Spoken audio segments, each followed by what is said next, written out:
inside the Niger Delta. Welcome back. If you're just joining us, it's Inside the Niger Delta, the authentic voice of Nigeria's oil-rich region. The economic future of the oil-rich Niger Delta region, and indeed the rest of the country, may be getting increasingly uncertain as other energy sources like wind and solar gradually edge out crude oil in the global energy market. In this report, correspondent Tekena Amiofori takes a look at the reality of our post-oil economy in the Niger Delta and what the state governments are doing to diversify their respective economies. The future of Nigeria's economy, which is largely driven by oil and gas, has been the subject of a growing debate in recent times. While many point out that a likely depletion of non-renewable fossil fuels in the Niger Delta is only a matter of time, some have argued that the oil wells are unlikely to dry up anytime soon. In more recent times, however, the concern has shifted from the lifespan of the black gold to its continued relevance in the international market. This follows a new global regime of concerted and drastic efforts to depart from hydrocarbons as a reliable energy source, a fast-growing trend that seems to suggest in many ways that the days of crude oil and gas are indeed numbered. It's projected that in the next 10 years, the oil will no longer be the center stage of every economy in the world. And 10 years is not in our children's time, it's actually in our time. So if we think it's something we could wish away, it's not going to be that easy because it's actually upon us. Most countries around the world are beginning to dispense with hydrocarbons, whose byproducts of gasoline and diesel contribute significantly to global warming, which is largely responsible for climate change. Little wonder most countries signed the 2015 Paris Climate Agreement, indicating their commitment to drastically reduce carbon emissions by 2030.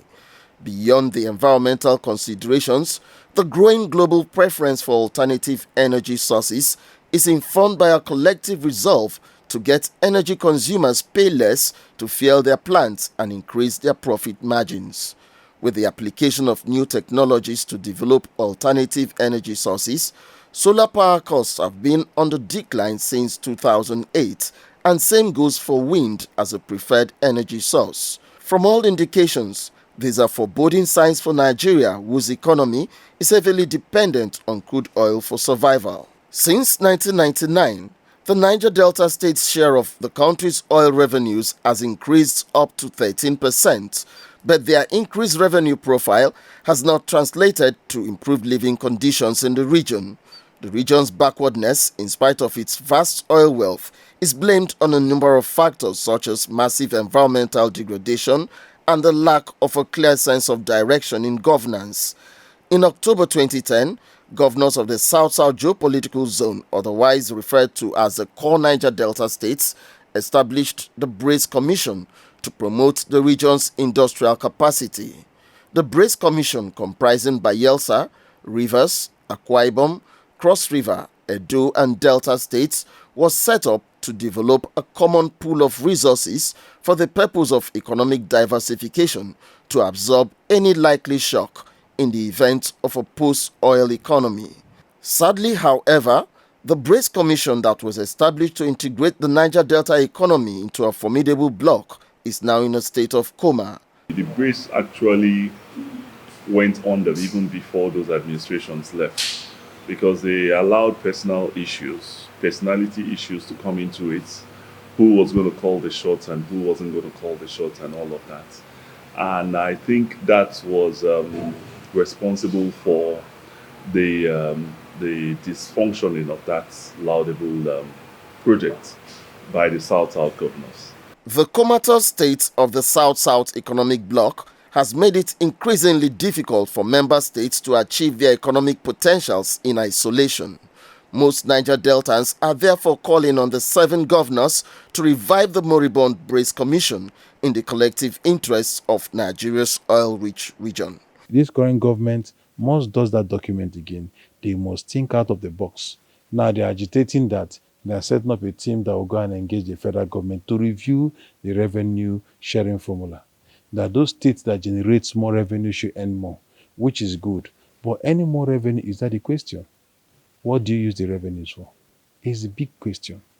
Why should the Niger Delta states not be industrialized? When you form such a bloc, we expect you to pool forces and resources together to be able to take out things that you have not been able, that you could not have done individually.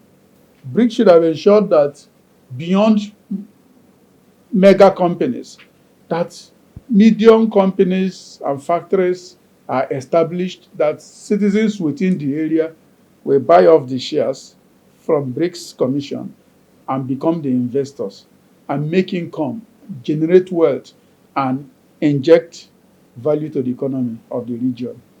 Immediate past governor of Delta State, Dr. Emmanuel Oduagha, who played a key role in the establishment of the BRICS Commission, appears not too comfortable with what has become of the region's economy. The real solution to its economic backwardness, he insists, lies in the development of agriculture as a means of revenue generation for the Niger Delta states. Knowing that oil is not a commodity that will last forever, for me, it was to use the money that was coming from oil to develop the other areas of the economy, especially the area of agriculture, in the area of mineral resources, and then, of course, the new actions now in terms of economy, that is ICT. At the moment, some Niger Delta states are making efforts to brace up for a post-oil economy, but all such efforts appear to be scratching the surface compared to the giant strides made over the years by the government of Cross River State. After losing its oil-bearing status following a Supreme Court pronouncement in July 2012, Cross River State was rendered economically prostrate. Undaunted, the state decided to look inwards and made spirited efforts to develop the non-oil sectors. Fortunately, Cross River State has recorded remarkable successes in its agricultural revolution scheme. In June last year, President Muhammadu Buhari was invited to Calabar to commission Africa's first automated rice seed factory. The factory is expected to generate over 14 billion naira in annual revenues to the state and has the capacity to employ about 3,000 jobless and idle youths. The roadmap for rice cannot be handled in a manual way. It cannot be handled in a simplistic, mechanistic manner. I knew that I needed to take some time and do a more engineered, a more structured, a more professional, a more modern thing.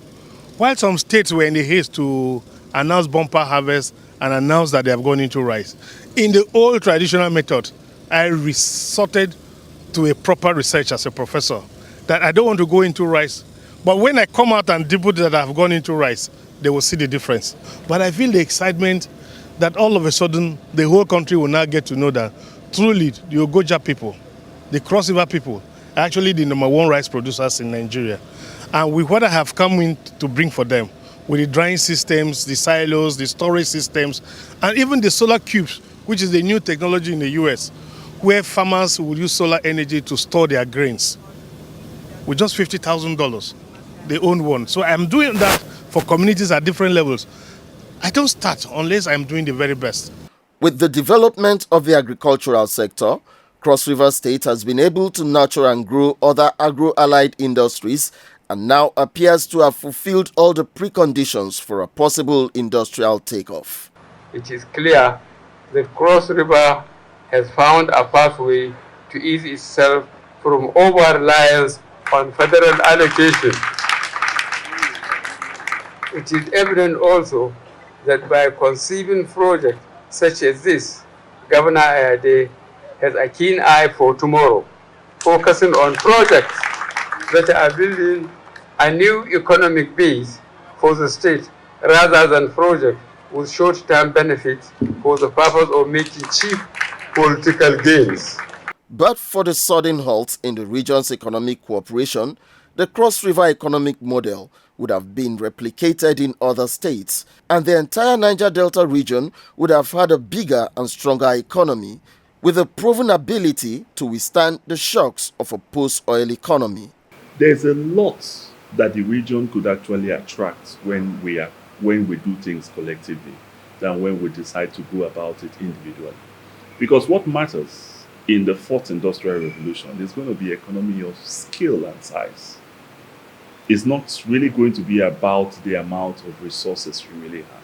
It would be centered around your skill. If you have the accurate skill that could attract the kind of investments that you need, and that's what matters. If they come together and they decide to come up with a seed capital to revamp Britain Air back into that Grace Commission, I think that would be a good way to start it. The reality of a post-oil era in the Niger Delta cannot be overemphasized. The oil-producing states have the option to plan for the rainy day that is almost upon them, or get ready to face an imminent economic recession. Inside the Niger Delta.